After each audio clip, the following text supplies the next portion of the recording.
The gun was completely hidden beneath the tailored Italian suit, but Penelope saw the bulge. When the ruthless syndicate boss shoved a blood-stained transcript in her face, mocking her size and demanding she prove her worth, he expected tears. Instead, she read the Russian cipher, and his blood ran cold. In the dimly lit, opulent dining room of Carbone on Thompson Street, the air was thick with the scent of roasted garlic, expensive truffles, and the quiet hum of New York's untouchable elite. Penelope Hayes navigated the narrow spaces between the velvet-lined booths with practiced precision, carrying a tray of veal parmesan and spicy rigatoni. Penelope was fat, not thick, not curvy in the sanitized, magazine-approved way, but genuinely, undeniably fat. At 260 pounds, her body was a constant subject of unsolicited stares, whispered judgments, and cruel dismissals. In a high-end Greenwich Village establishment, where the hostesses looked like runway models, Penelope was the anomaly. She was kept in the back sections, serving the private rooms where discretion was valued over aesthetics. But Penelope didn't mind the invisibility. In fact, she depended on it. 3 years ago, Penelope had been one of the NSA's most brilliant cryptolinguists, stationed at Fort Meade. Fluent in 7 languages and capable of decoding regional dialects that stumped standard AI models, she was a rising star.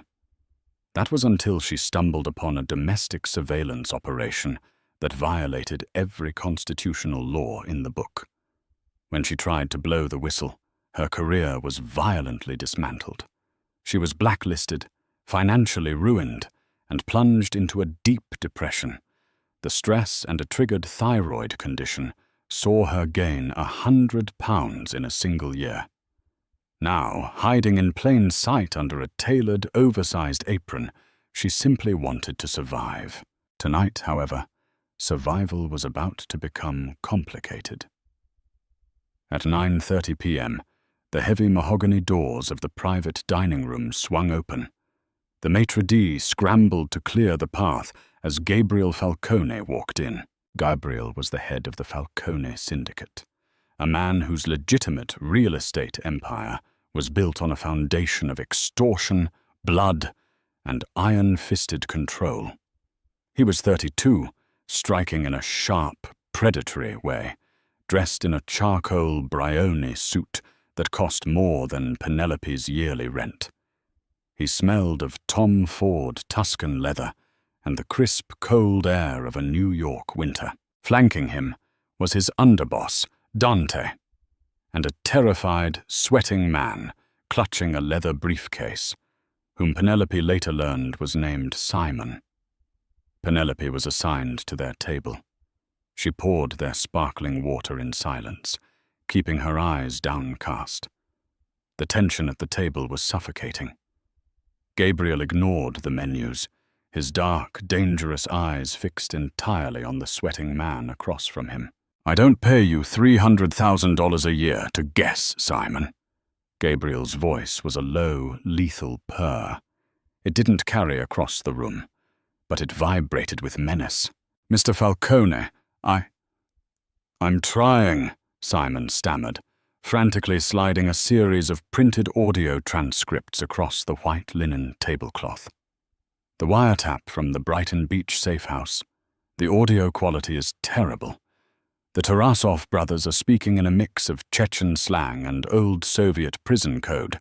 It's highly irregular. "Irregular," Gabriel repeated, leaning back in his chair. He casually adjusted his cuffs, revealing a glimpse of a Patek Philippe watch. "The shipment of arms arrives at the Red Hook terminal at midnight. I need to know if Yuri Tarasov knows about the reroute. If you can't translate this transcript, Simon, my men walk into a blind spot, and if they walk into a blind spot—" Gabriel leaned forward, his voice dropping to a whisper. "You won't be walking anywhere ever again." Penelope stepped forward to refill Gabriel's glass. Her hand was steady, but her mind was racing. She couldn't help but glance at the Cyrillic text scattered across the table. Her eyes automatically began parsing the grammar, the syntax, the phonetic spellings of the spoken Russian slang. Simon, desperate to deflect Gabriel's murderous attention, noticed Penelope lingering a second too long. "What are you looking at, Shamu?" Simon snapped, his fear morphing into viciousness. "Refill the water and waddle away. This is classified business." Penelope froze, her cheeks flushing hot. The insult was crass, lazy, and familiar. She pulled the picture back, preparing to turn away without a word. Gabriel glanced up at her. His gaze was analytical and cold. He looked her up and down, taking in her double chin, the heavy set of her shoulders, and the strain of her uniform around her waist. He didn't look disgusted, but he looked profoundly dismissive.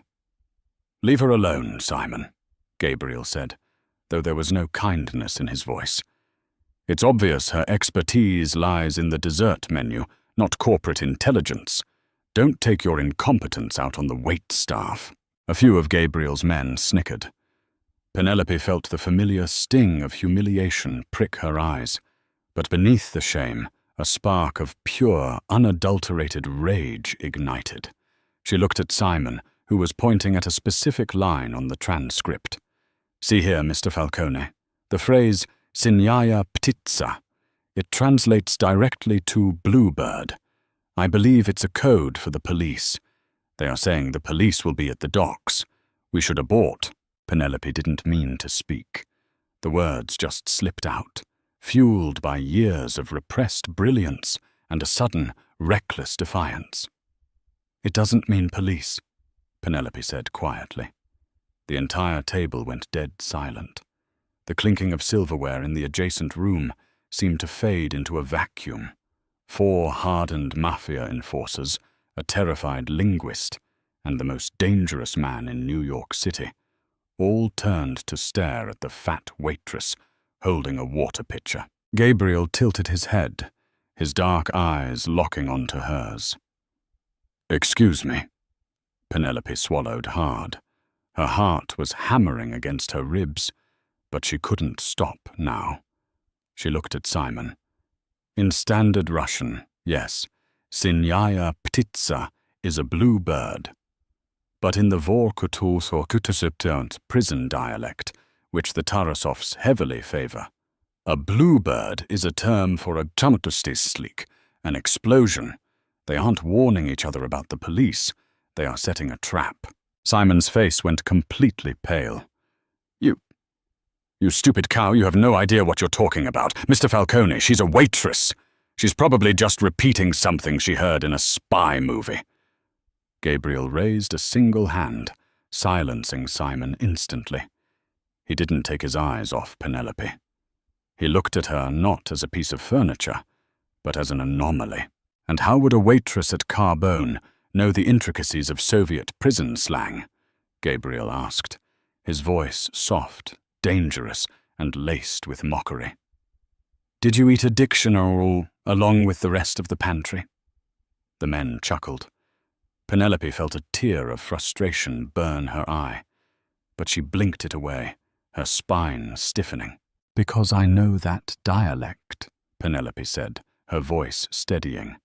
"And I know that if you send your men to Red Hook tonight, they won't be arrested. They'll be incinerated." Gabriel stared at her for a long, agonizing moment. The mockery slowly drained from his face, replaced by a dark, calculating intensity. He picked up the transcript, his leather-gloved finger tracing the line Simon had pointed out. Then he abruptly stood up.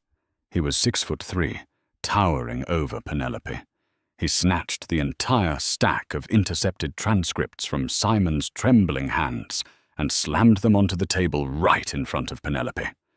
"If you're so smart, then translate it," Gabriel barked, the sudden volume making Dante and the other men flinch.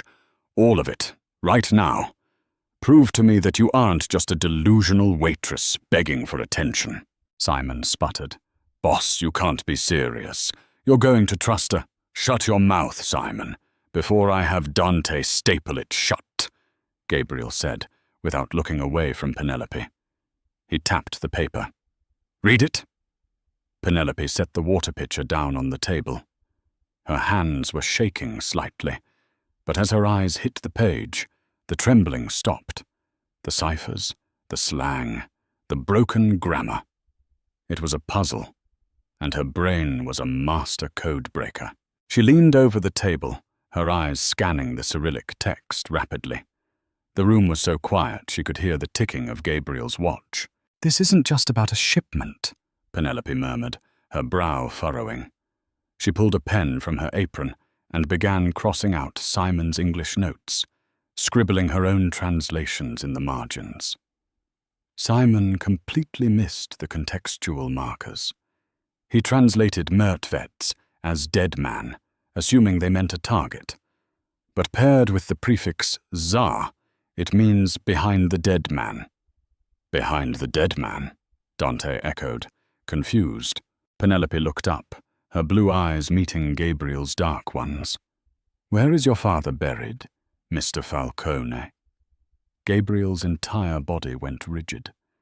The casual arrogance vanished, replaced by an aura of pure, terrifying violence. "Calvary Cemetery, Queens." Penelope looked back at the paper. "They aren't hitting your shipment at Red Hook. The arms deal is a decoy to draw out your top enforcers. The real hit, it's happening tomorrow." She traced the text with her pen. "They say, when the sun visits the dead man to leave the stones, the blue bird will sing. Tomorrow is the anniversary of your father's death, isn't it?" Gabriel didn't speak. He didn't have to. The color had completely drained from Dante's face, confirming everything Penelope had just translated. Every year, on the anniversary of the former Don's assassination, Gabriel visited the private mausoleum at Calvary Cemetery, usually with minimal security to pay his respects in private. If they had rigged the mausoleum with explosives, a blue bird, Gabriel would be wiped out instantly. "They planted C4 in the family crypt," Gabriel whispered, the realization washing over him. The absolute precision of the translation, the terrifying reality of how close he had just come to a fiery death, hit him like a physical blow. He slowly turned his head to look at Simon. Simon was already backing away, tears streaming down his face. "Mr. Falcone, I swear to God, I didn't know. It's an obscure dialect. I used the standard intelligence algorithms. Dante," Gabriel said softly. In a blur of motion, Dante grabbed Simon by the back of the neck and slammed his face into the mahogany table. The sickening crunch of cartilage echoed in the private room.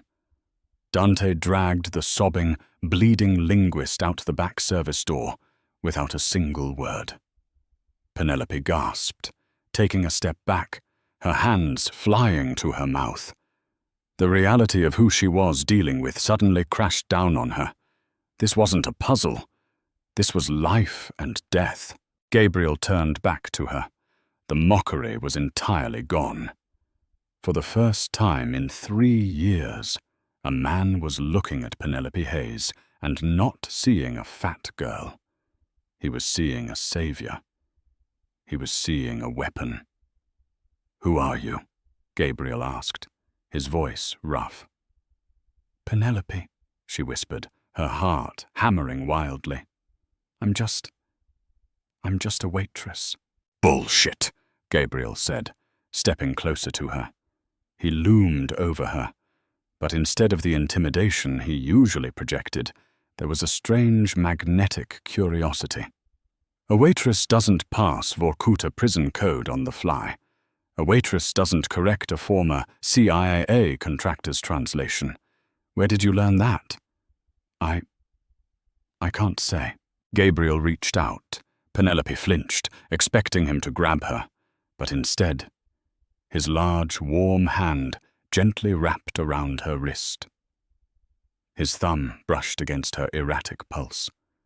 He looked down at her hand, then up into her wide, terrified eyes.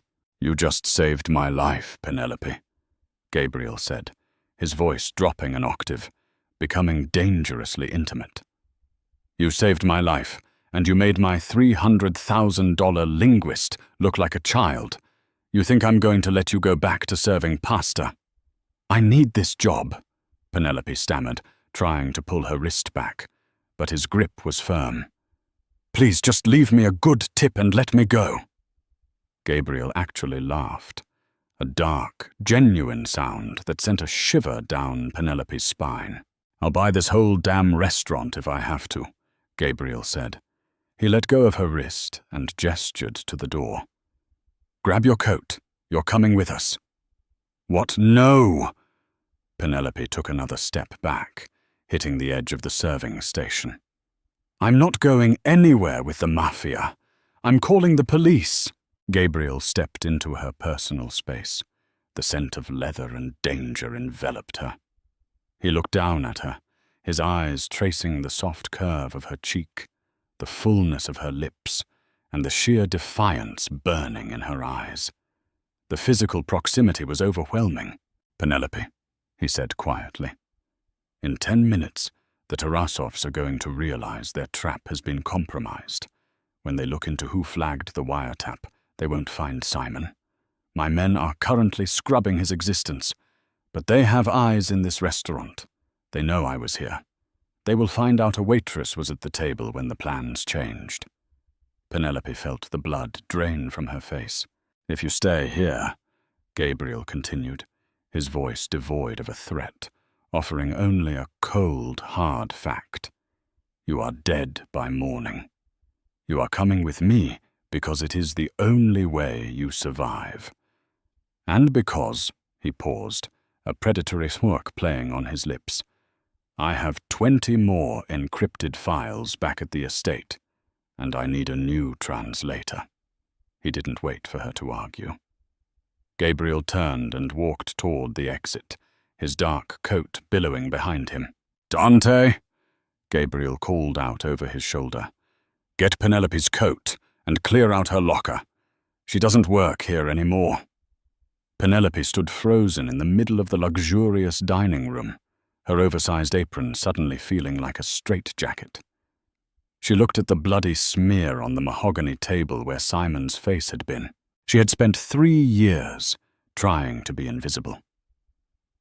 But as Dante gently but firmly placed his hand on the small of her back to guide her out the door, Penelope realized with terrifying clarity that the most dangerous man in New York had just seen her, and he was never going to let her look away.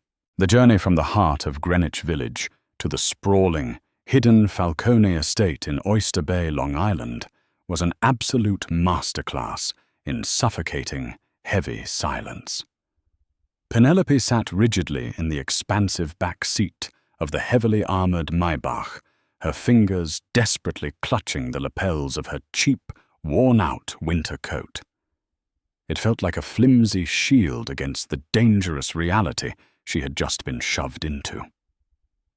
Gabriel Falcone sat directly across from her. The man was a shadow wrapped in expensive wool and lethal intentions.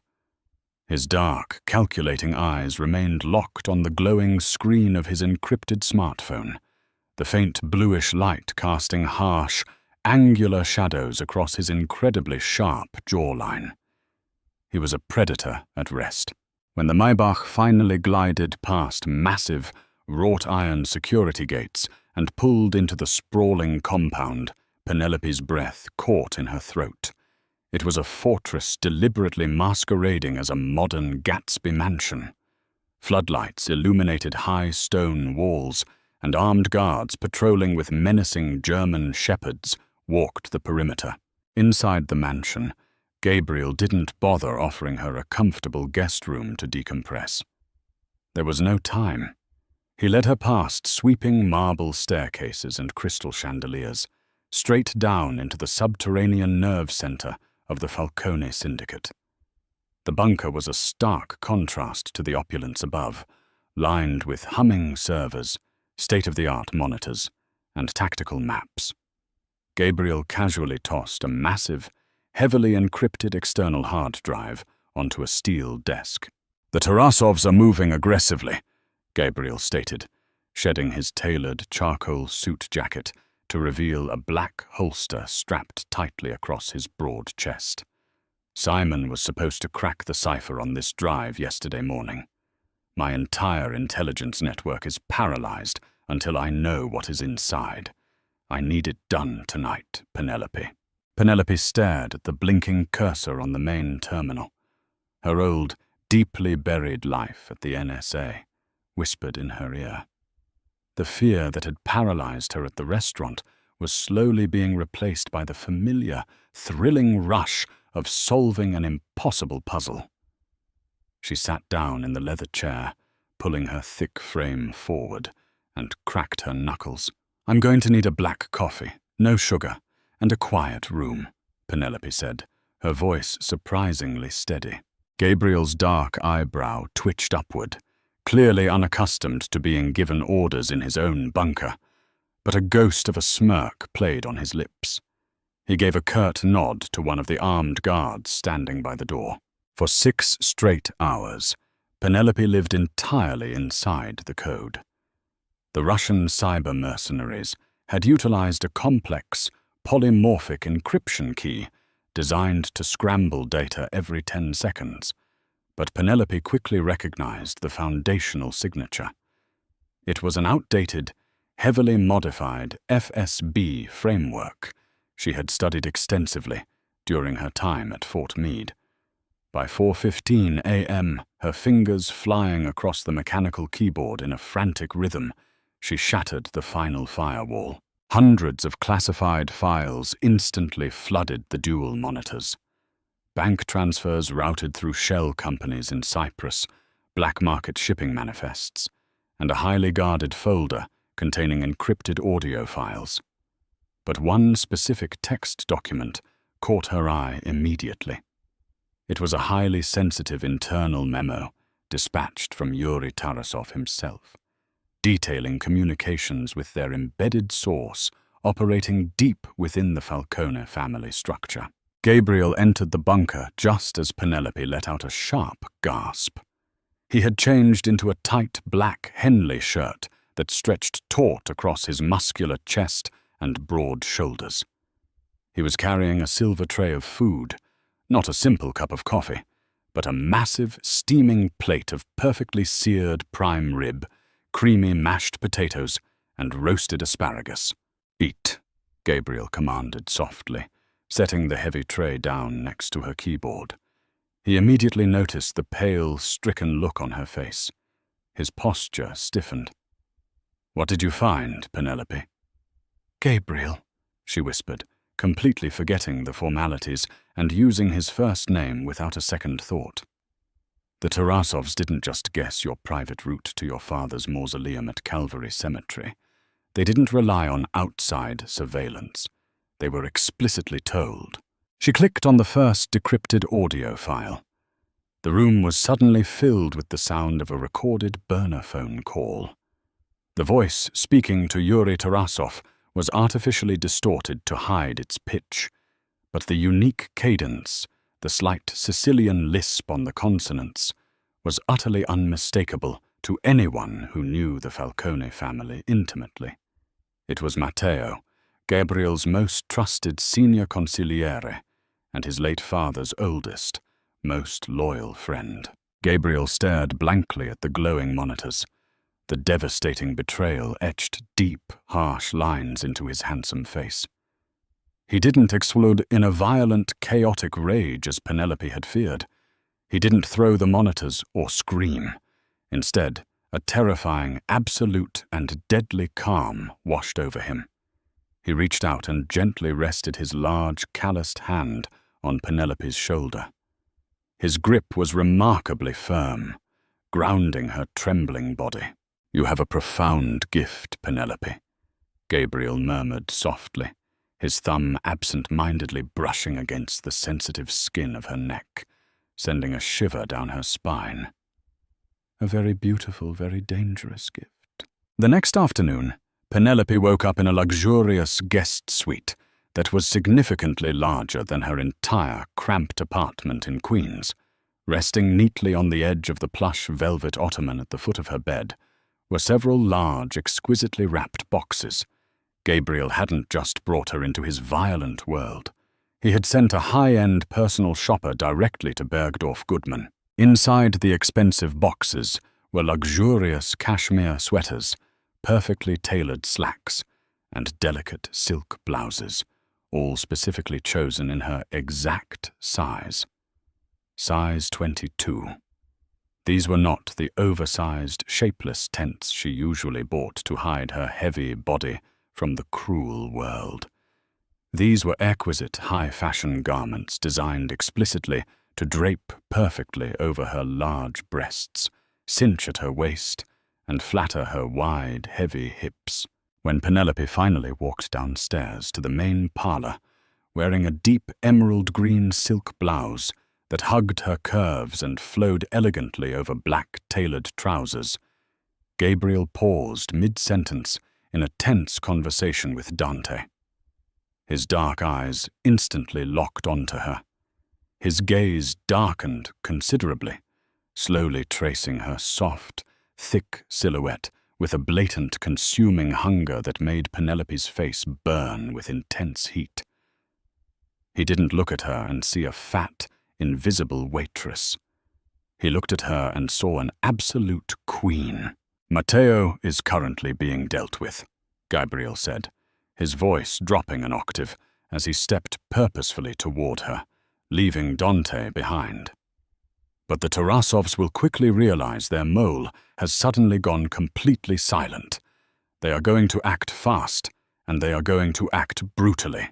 Before Gabriel could even begin to detail his aggressive counter-offensive strategy, the sprawling estate's massive perimeter alarm systems began to scream. The deafening, high-pitched sirens echoed through the grand halls. Heavy steel blast doors automatically slammed shut over the large antique windows, plunging the luxurious mansion into a sinister, flashing red emergency lockdown light. "Perimeter breach on the west wall!" Dante yelled, violently racking the slide of his tactical assault rifle. "Multiple hostiles confirmed. They are heavily armed and moving fast." The Tarasovs hadn't waited for confirmation of Matteo's demise. Knowing Gabriel had intercepted their secure communications, Yuri Tarasov had desperately launched an all-out, suicidal assault on the Oyster Bay compound to eliminate the threat before Gabriel could strike back. Deafening gunfire erupted outside, the muffled, rapid thuds vibrating intensely through the reinforced stone walls of the mansion. Gabriel lunged forward, grabbing Penelope's hand. His grip was iron-tight, protective, and unyielding. "Stay with me. Do not let go of my hand." He aggressively dragged her down the expansive marble hallway, sprinting toward the heavily fortified underground panic room. Suddenly, a massive, earth-shattering explosion rocked the entire west wing of the estate. Thick dust, shattered plaster, and debris rained down violently from the high ceilings.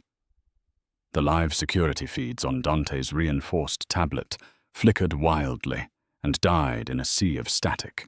"They just blew the main power grid and our backup diesel generators," Dante shouted furiously over the chaotic din of battle. "We are completely blind on the cameras. The electronic deadlocks on the lower armory vault are dead. We can't access the heavy weapons." Gabriel cursed violently under his breath in rapid Italian.